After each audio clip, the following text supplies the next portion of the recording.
way we are starting with the theorem. Let f be continuous on closed AB and differentiable on open interval AB. Then you have 3 points, that is f is increasing when you will say that f is increasing, when you will say that it is decreasing, and when it is a constant function. Okay, so f is increasing in the closed interval AB if f dash of x, that is its derivative, the function's derivative at any point which is in between a and b, not a and b, other than that, but in between a and b should be a point. And if your derivative at that point you are getting it to be greater than 0, then you will say that it is increasing function. And if you have f dash of x is less than 0 for the same value, that is the value which is in between a and b, then you will say that it is decreasing. And if you are getting f dash of x to be 0 for, again, x belongs to the open interval AB, then you will say that the function is a constant function. So this is another criteria to find out whether the given function is increasing or decreasing or constant. Okay. Okay, so the theorem is, we are considering f to be continuous on closed interval and differentiable on open interval. Then first point is f is increasing if you are getting f dash of x is greater than 0. F dash of x greater than 0 means when you find the derivative and put the value at that point, if you are getting greater than 0, then you will say that the function is increasing. And it is decreasing when f dash of x is less than 0 for the point which is in between a and b, and it will be a constant function if it is, that is the derivative is equal to 0 for x belongs to, for any x, that is arbitrary, okay, any x which is in between a and b. Okay, so what is given in the question is f is continuous and continuous on closed interval AB, and f is differentiable in open interval AB. And using these two facts, we can just go for your mean value theorem. Okay, by mean value theorem, because that is also having the same criteria. If these two criteria are satisfied, we can apply mean value theorem. So we are applying mean value theorem for certain values, that is suppose x1 and x2 which are belonging to a, b, and we are taking x1 and x2 in such a manner that one is less than the other. Suppose x1 is less than x2. That is up to us how we are taking, because the thing which you are getting after this substitution or after this was assumption, it will be the same thing as your increasing functions definition. Okay, what is increasing functions definitions? If you have x1 less than x2, you should have f of x1 is less than f of x2. Now if you have considered x2 as less than x1, you should get f of x2 is less than f of x1. That's all. Okay, so this is the thing which you are taking. And in mean value theorem, we are applying the theorem for a and b, right, where a is less than b. So instead of a, we are taking x1, and instead of b, we are taking x2, because already it is given as a and b as the interval. So we are not choosing those values, we are choosing two values which are in between a and b, and such that one is less than the other. Okay, so using this criteria, mean value theorem gives us what? What is mean value theorem? F dash of c is equal to, you will have f of a f of b minus f of a divided by b minus a. So here the bigger one is your x2, so you will get f of x2 minus f of x1 divided by x2 minus x1. Now what we are doing is we are just multiplying, that is cross multiplying. You will get f of x2 minus f of x1 is equal to f dash of c into x2 minus x1. Okay, now we will move on to the first one. What is the first condition? That is a.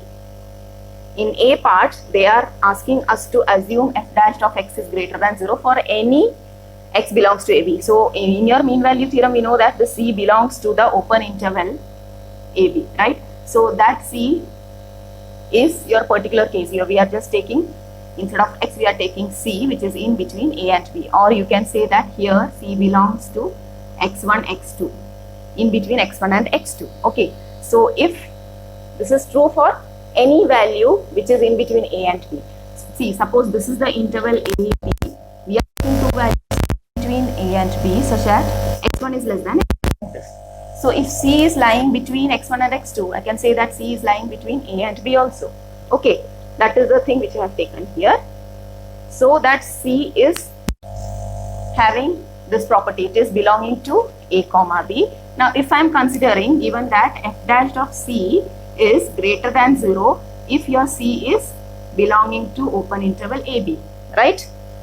So let us consider this, because if we consider this, we have to reach this point. Now if we are applying in this one, what we will get? This right hand side will become greater than 0, because x2 is greater than x1 means this will give you positive only. Okay, x2 minus x1 will be greater than 0, and f dash of C is also greater than 0 by our assumption, by this theorem's assumption. Okay, so that we will get, therefore f of x2 minus f of x1 will be greater than 0, because these are equal values, and here you are having greater than 0 means this is also greater than 0, and this will give you f of x2 is greater than f of x1. So from where we have started, just see x1 is less than x2. So you are getting, therefore x1 less than x2 is giving you f of x1 is less than f of x2. F of x2 greater than f of x1 means f of x1 is less than f of x2. And this is the definition of the function is increasing, which implies that f is increasing.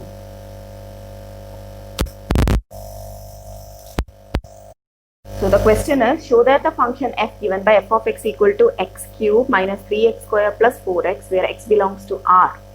So it is again open interval, or you can say minus infinity to infinity, is strictly increasing on R. You have to show strictly increasing. That means you will use the theorem, that is, first you will find out what is f dash of x. F of x is x cube minus 3x square plus 4x. F dash of x will give you 3x square minus 6x plus 4, right?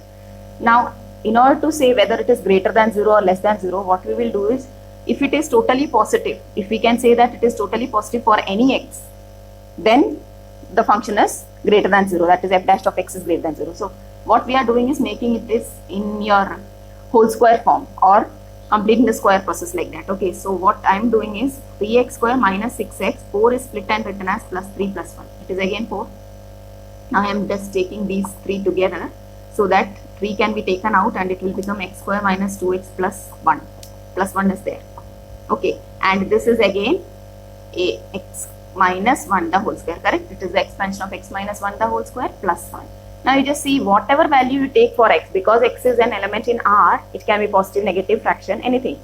So if you take any value you take for x, this after doing this subtraction with 1 and taking whole square will give you a positive number. This will be a positive number. So 3 is also positive, 3 into a positive number, again positive, plus 1, again positive. So you can say that f dash of x is greater than 0 for any x in R, right? For any x in R, f dash of x is greater than 0 means what? That therefore f is strictly increasing. Increasing on R. Next question is, prove that the function f of x is equal to cos x is, first one strictly decreasing in open interval 0 pi, strictly increasing in open interval pi 2 pi, and it is neither increasing nor decreasing in, that is the combination of these two, 0 to 2 pi. Okay, so what we are doing, first we will find out what is f dash of x. What is f dash of x? It is minus sin x, right? F dash of x is minus sin x. Now, when you are going for the interval 0 to pi, for 0 to pi, the value of sine, what is the value of sine? 0 to pi will give you only positive, because 0 to pi means this is your 0 to pi here, first and second quadrant, right? Third quadrant, fourth quadrant. So 0 to pi means till this first and second quadrant you have, this is all silver tea cup. So this and this will give you sine value as positive. Sine will be positive means what? Negative of positive value will give you negative. That means f dash of x will be less than 0, right? So in the interval, you can just say that in 0 pi, sine x is positive for all x. For all x in this interval. Okay, sine x is positive for all x in the interval 0 pi. So your f dash of x will be negative, because you are having a negative sign. So it is less than 0 for any x in 0 to pi. Therefore, the function is strictly, again it is open interval, so it is strictly decreasing in that interval. Clear? Strictly decreasing in the interval. For the second case, f dash of x, again you have to check for pi to 2 pi. Pi to 2 pi means it is in the this much, third to fourth quadrant, and you know that sin x is negative in pi comma 2 pi.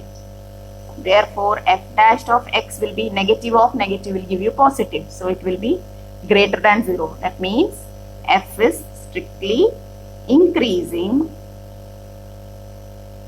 in the open interval pi comma 2 pi. Understood? This is true for all x belongs to pi to pi.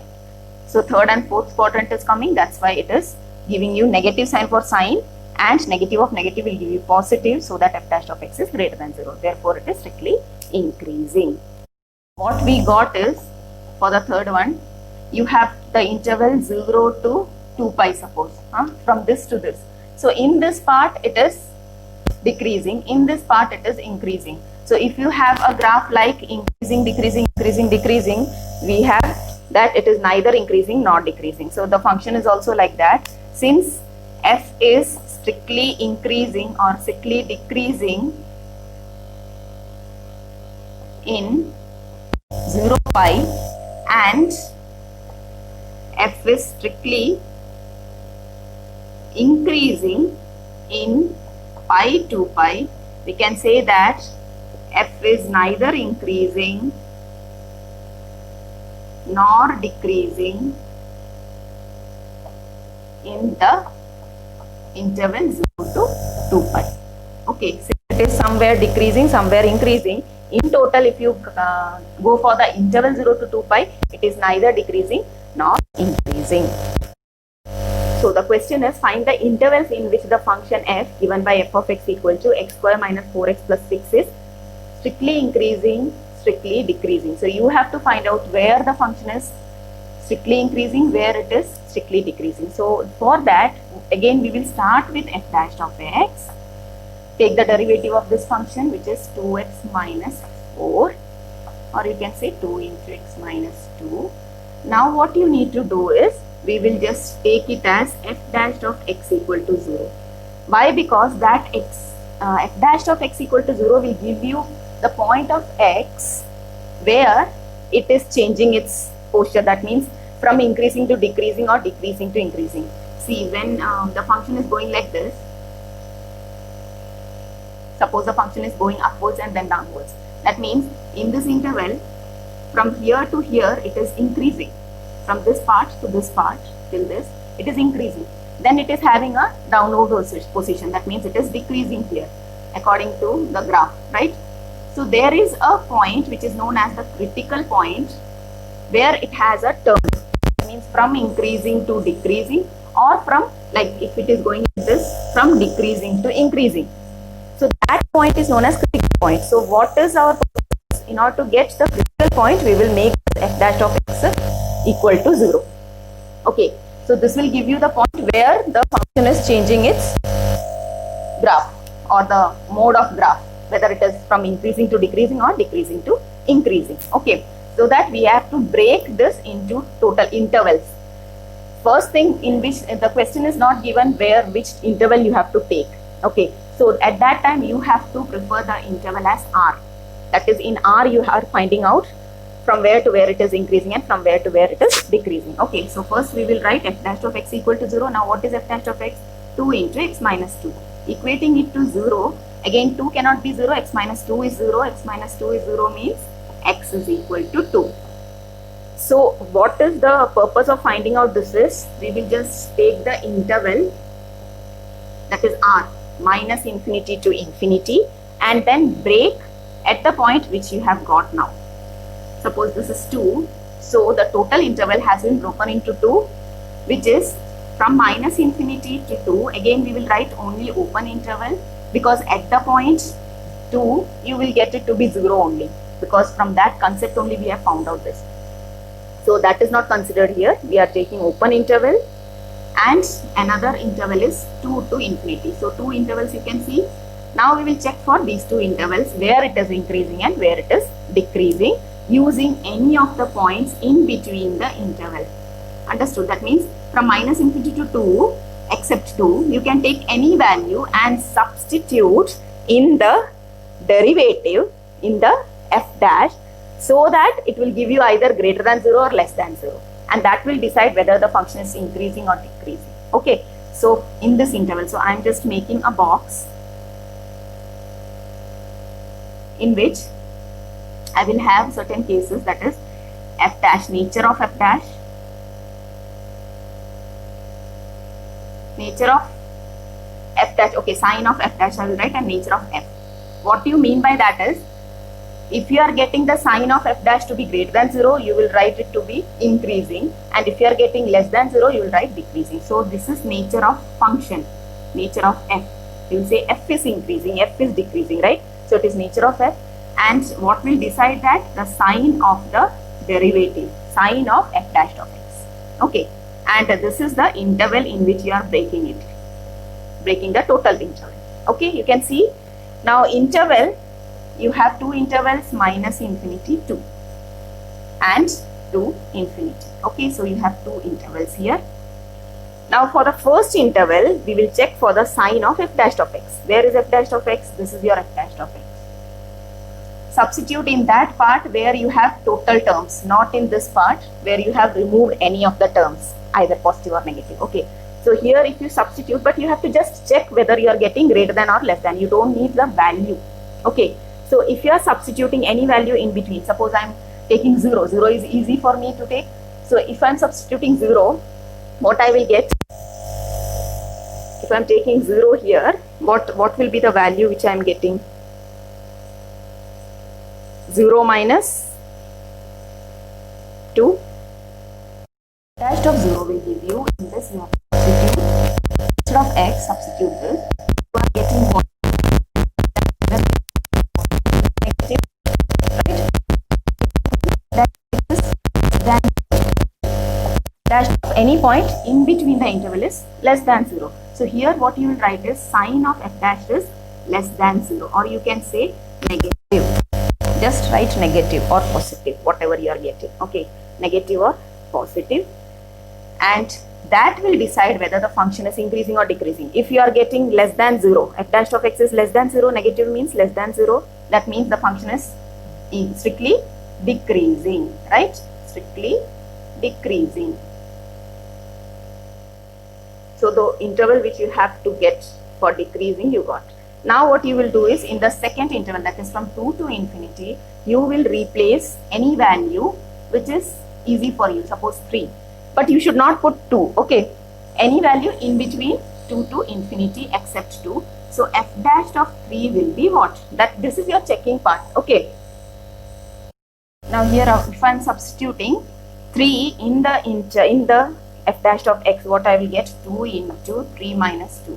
So again you can see that it will be a positive quantity. You need not find the answer, don't waste time, but you can say that positive means here you write positive in this interval, and positive will give you that the function is strictly increasing. Strictly increasing. So in total the function is, so this is enough if you draw. Everything is, so interval where it is strictly decreasing, interval where it is strictly increasing. Or if you want, you can write a part strictly increasing, which is that interval. So the function f is strictly increasing in the interval 2 comma infinity, and b part f is strictly decreasing in the interval minus infinity comma 2. So you should be careful while writing, because you should not write closed interval at the 2 type. Okay, where 2 is written, you have to make it as open interval only. You should not have any closed interval here. Okay.